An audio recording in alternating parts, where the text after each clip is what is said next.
procès de Thomas Lubanga Dilo, le premier de l'histoire de la Cour pénale internationale, s'est ouvert le lundi 26 janvier 2009 devant la Chambre de première instance 1 à La Haye.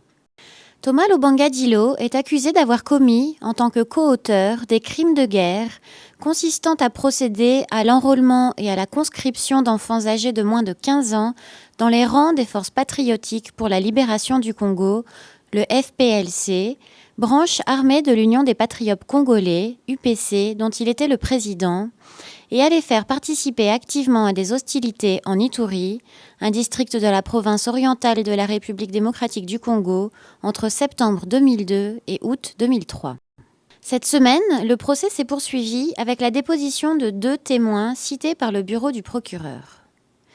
La Chambre a décidé d'utiliser leur numéro afin de garantir leur anonymat et a également pris des mesures de protection en déformant leur voix et leur image.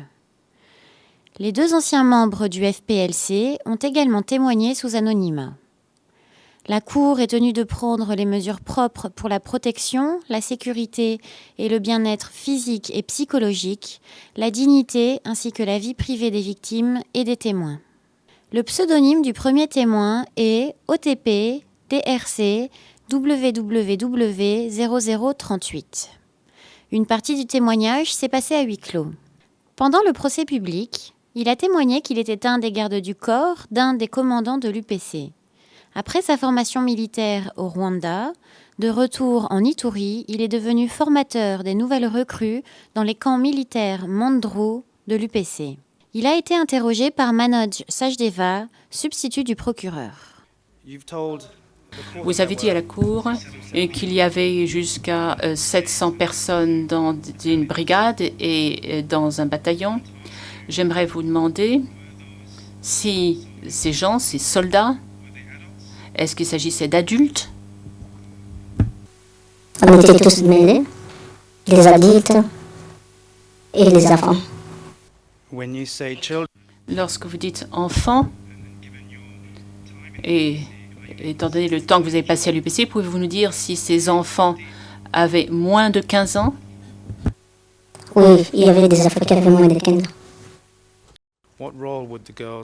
Quel était le rôle de ces jeunes filles au sein de l'armée? Oui, les jeunes filles, comme les enfants aussi, étaient plus visées pour être des gardes du corps. Mais ces filles étaient plus exploitées pour préparation de nourriture et exploitation sexuelle pour les commandants. Ils utilisaient plus les filles comme leurs femmes. La défense a utilisé le transcript des documents des investigations du bureau du procureur pendant l'interrogatoire. Il a été interrogé par Jean-Marie Bijoux-Duval, conseil de la défense. Oui, Monsieur le Président. Je commence donc la citation. Question. Est-ce que dans l'UPC en général, il y avait une politique vis-à-vis de la drogue ou de l'alcool? Réponse du témoin. Non, il n'y avait pas. Donc, on n'avait pas autorisé les drogues là. À l'UPC, vraiment, on n'a pas autorisé les drogues. D'ailleurs, on défendait les drogues là. Là, on était vraiment... Là, vraiment, on était strict. Il ne faut pas prendre de drogue, fin de citation. Donc, ma question au témoin, c'est est-ce que cela correspond à votre compréhension de la situation? Est-ce que... Oui, j'ai bien compris la question. Ici, si je vois là où vous avez lu, je faisais la comparaison entre prendre la drogue de IPC et de FNI. À FNI, c'était autorisé par les autorités. Mais chez nous, si je dis que ce n'était pas autorisé par les autorités. Mais il y avait des militaires qui prenaient des drogues. Plus tard, je ne sais pas, quelque part j'ai dit ça. À votre connaissance, est-il exact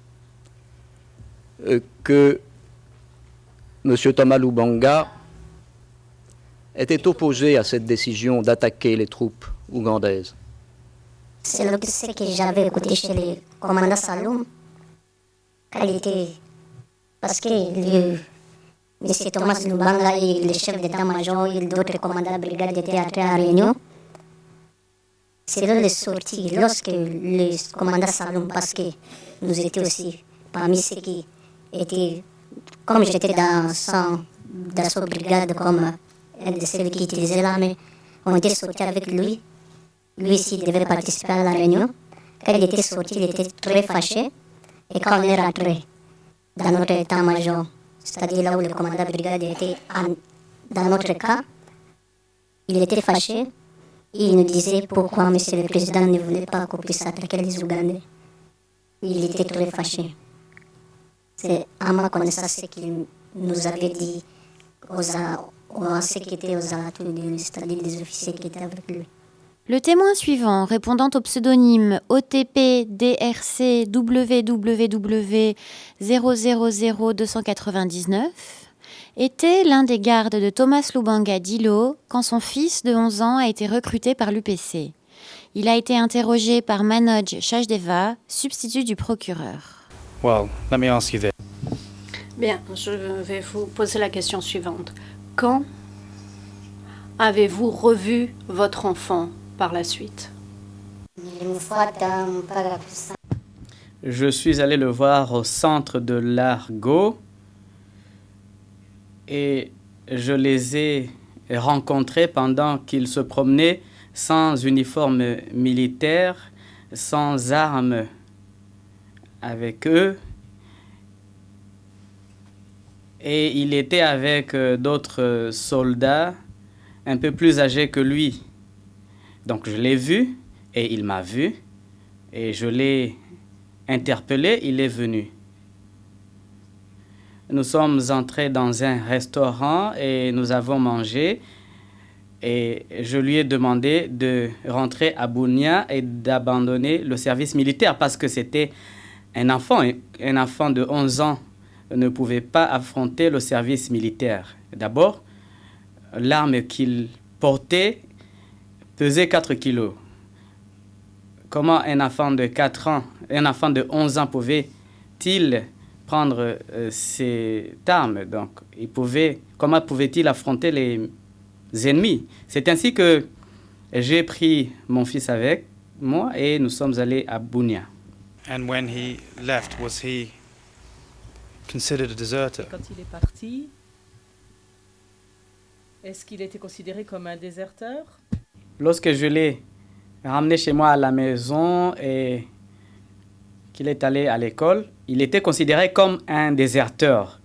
Plus tard, après sa 6e année de l'école primaire, il est allé rendre visite à un frère et il a rencontré les militaires de l'UPC. Ils l'ont arrêté et ils l'ont frappé. Et même jusqu'aujourd'hui, il a une cicatrice au niveau du mollet. Luc Valleyn, représentant l'ego des victimes, a demandé aux témoins seulement une question. Je voulais savoir dans quelle mesure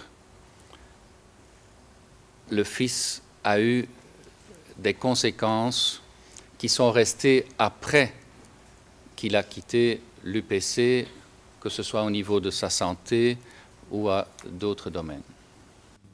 S'agissant d'une quelconque maladie, je ne peux pas le savoir. C'est son corps qui souffre et il a donc 2 soucis. Aujourd'hui, il ne peut rien faire dans sa vie. Il a abandonné son éducation. Et donc, c'est quelque chose qui me touche beaucoup. Au cours de l'audience publique de vendredi, l'avocat de la défense, maître Marc Dessalier, a demandé aux témoins comment il savait que son fils de 11 ans avait été kidnappé par les FPLC et emmené au camp Boulet, et la raison pour laquelle il n'avait demandé l'autorisation de quitter le camp pour partir à la recherche de son fils. Moi, je n'ai pas demandé la permission. Si je demande la permission et je dis que je vais aller prendre mon fils, je pouvais passer au tabac parce que le règlement militaire disait qu'on devrait tout payer avec votre corps.